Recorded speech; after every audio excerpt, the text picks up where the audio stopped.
Okay, so today we're going to talk about and better explain what metabolism is, as well as get a better explanation of how we actually burn calories and how to maximize that process. Because these are probably some concepts that we're somewhat familiar with, but there's probably still confusion as to what they are and how they actually occur.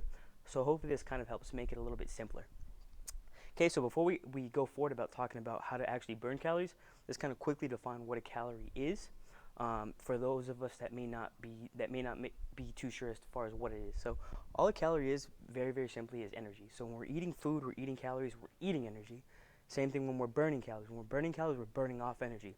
And specifically, when we're burning off calories, that energy is being burnt off as heat, which is why we typically burn calories within a physical activity when our body temperature is higher, because it's burning off as heat. So kind of keep that in the back of your mind, that energy and calories can be used interchangeably, because that's what it is. Okay, so going forward, now that we have a better idea of what calories are, how do we actually burn calories or burn off energy within every single day? So that process is done in one of three ways, which you'll see in this pie chart. So the majority of the calories that we burn within each day is done through our something called a basal metabolic rate, or this is what essentially our metabolism is. And this is typically how we burn between 65 to 70% of our calories is through our metabolism.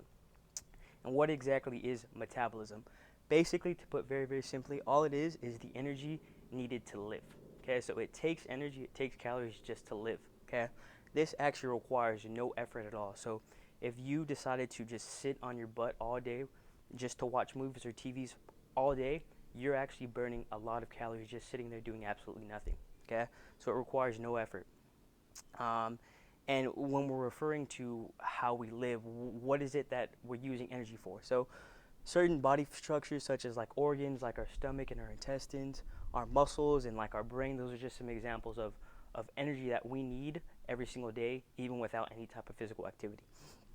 And then just the last thing is, typically our metabolism is typically just dependent on the size of our body. So whether it's just weight, height, certain things like that, it's usually relatively fixed, just depending on if we're taller or bigger versus if we're smaller. So if we're bigger, we're usually going to burn more calories than if we're smaller, and that's just the way it kind of works.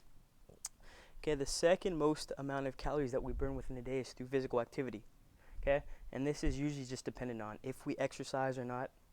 Also, our job demand. So if our job is something a lot more physical or more labor intensive, we're going to burn more calories that way versus if we're just seated all day at some type of desk job. So that's going to take into account physical activity, as well as just like our lifestyle and hobbies. So if we have more active hobbies, that's going to attribute to the amount of calories we burn each day, versus if a lot more of our hobbies are more sedentary, like reading or playing video games or something like that.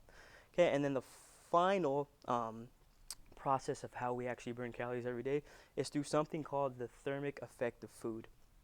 And hopefully this isn't a confusing topic, but basically all that means is when we eat food, it actually requires energy, it requires calories to actually break down that food. So we actually need to burn calories in order to break down food. Okay, so hopefully that kind of makes sense. So those are the three ways that we actually burn calories every single day. Another way to look at this is just do like a basic like pyramid. The base or our foundation, the majority of the calories we burn is through our metabolism. Follow that up with our physical activity, and then the thermic effect of food. So you're probably also wondering, where do like supplements or where do fat burners fall in this in these categories? So if we were to put supplements or like fat burners in its own category, it would be right at the tip of that iceberg right there. So the sad reality is most fat burners typically don't have any effect at all. If there is an effect, it's very minimal. So if you decide to take a fat burner or something like that, just know that that effect is going to be very small as far as the total amount of calories that you're burning every day. And that shouldn't be prioritized. So I know a lot of times when people are trying to burn more calories, the first thing they want to do is just jump to like, oh, I'm going to take a fat burner or something like that, versus addressing these extra areas first. So don't prioritize a fat burner. Most fat burners, all those extra ingredients are kind of crap and they don't really work. If you do want to use some quote unquote fat burner, I'd recommend caffeine. Typically the reason most people take fat burners is for that thermic effect. They like the way that they feel, as far as like they feel like they're sweating or they feel like their heart rate's a little bit higher. That's typically due to the caffeine that's in a fat burner, and that is usually the reason why people take fat burners. So you can just get rid of a fat burner altogether, or take some type of it, whether it be a caffeine supplement or like a coffee or like a green tea, and that could be your quote unquote fat burner, because that's like the only research based fat burner. So if you're going to take one, I'd recommend caffeine. But if not, you can take a fat burner at your own risk. But just remember, it's not gonna. It shouldn't be a priority. It's only going to be a very, very minimal effect. Okay. So now that we have a better understanding of how we actually burn calories every single day, how do we maximize the amount of calories burnt with each one of these categories? Okay. So if we want to get the most from each category, what's the most that we can do to burn the most amount of calories? So let's just kind of start off with what we have the most control over, of which is physical activity. And this one's a lot more self-explanatory and easier to kind of change. When we're talking about physical activity, what are some things that we can change? Obviously, if we're not already doing it, we can exercise more and exercise often. It doesn't really matter what type of exercise it is, as long as you're doing more of it and doing it more often, you're going to burn more calories that way. So that's the one thing you want to start changing, is just exercising more. Okay? Another thing you can do, especially when it comes to job demands, is you can just stand up and walk more if you don't already do that. So if you're doing more of like a desk job, use your breaks, use your lunches to kind of just stand up as frequently and often as you can, and just walk more, because walking and standing is going to add up within the end of the day as far as just sitting all day. You're going to burn more calories that way. So walk more, stand more, take the stairs when you can, little things like that, that all adds up. Okay? And the last thing you can kind of do is just find more physically active hobbies if you haven't already. So take up like a recreational sport, or try hiking, things like that are more active. It's just gonna, like I said, add up to more calories burnt within each day versus sedentary type of hobbies. Like I said, not that they're bad, but like video games, reading, watching movies, like that's all fun. It's a hobby, but in terms of calorie burning, you're not really gonna maximize that. So just those are some things you can change as far as physical activity. So when it comes to the category of metabolism, or a basal metabolic rate, although that number is relatively fixed, there are some certain things that we can change to actually maximize the most amount of calories burnt within this category as well. Okay? The first thing, and probably the most important thing that we can do, is actually increase the amount of muscle mass on our body. The reason being is muscle is metabolically active. All that means is it actually takes energy, or it takes calories to maintain the muscle mass on us. So like a very simple example would be to take two people, have them do absolutely nothing, sit on the couch all day. One person would have more muscle mass than the other. That person that has more muscle mass, although they're both doing absolutely nothing all day, that person is going to burn more calories just based off of the fact that he has more muscle mass on him. So that's what makes it so important to just have as much muscle as you can, because you're going to increase your metabolism and you're going to burn more calories daily, just based off, like I said, the fact that you have more muscle mass. How do we put more muscle on us? Through resistance training. So that's why it's so important to really try to prioritize and get in resistance training, lifting weights when you can. So that's probably the most important thing that you can do as far as increasing your metabolism. Another or a few different things that you can also do to temporarily increase your metabolism within like a day.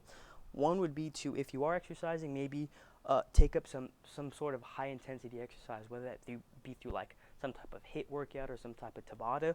Because what happens when we perform high intensity exercise, it actually temporarily increases our metabolism through something called EPOC. All EPOC means is basically when we perform a high intensity exercise, it actually disrupts our metabolism. So it's actually going to take more energy or more calories to get our metabolism back to baseline, based off of that disruption from the high intensity exercise. So that in a short-term basis could also temporarily increase our metabolism. Another little thing that we can do, this is a small change, but drinking more cold water frequently can also temporarily increase your metabolism. And more than likely that's due to, because it's going to take more energy to cool down cold water. So that just takes more calories, or it takes more energy to do that. So if you do that more often, you're going to burn more calories. And the last thing we can do is just sleep more. Sleep well and sleep often. It's been shown numerous times that lack of sleep or inconsistent sleep patterns can drastically slow down your metabolism. So just making sure that we have consistent sleeping patterns and we're sleeping enough is just going to ensure that we're optimizing the amount of calories that we're burning every day. Okay, so we're making sure that we're taking advantage of that by sleeping more. Okay, and then the last thing as far as the thermic effect of food, that category, there's not much we can do here, but there's one big thing that we can actually change to maximize as well the amount of calories that we burn, and that's actually through eating more protein. The reason being is it actually takes more energy to actually break down protein than any other macronutrient, and macronutrient either being protein, carbohydrate, or fat. It actually takes more energy or more calories to burn, like I said, protein versus any other one of those. So just to put it in perspective, for every 100 calories of protein, it takes roughly about 25 calories to break down those 100 calories of protein. Whereas it only takes 10 calories to burn about 100 calories of carbohydrate and only 5 calories to break down 100 calories of fat. So really, really big difference as far as amount of calories being burnt within 100 calories. And if you look at that at even in like a bigger perspective, like let's say we had 400 calories of protein, we're burning 100 calories just off of eating those 400 calories of protein. If we had 400 calories of carbohydrate, we're only going to burn about 40. If we had 400 calories of fat, we're only burning about 20 calories of fat. So, like I said, really, really, just to kind of look at it broadly, you can really even maximize the amount of calories burning just off of the food you're eating as well. So, just really put that in perspective. So, hopefully, this kind of helps better understand, like I said, both metabolism and just how to maximize burning calories every day. That way, we have a better strategy and game plan going forward. If your goal is to lose weight, or if your goal is just to maximize burning calories, hopefully this helps. So let me know what you think, and I'll see you guys later.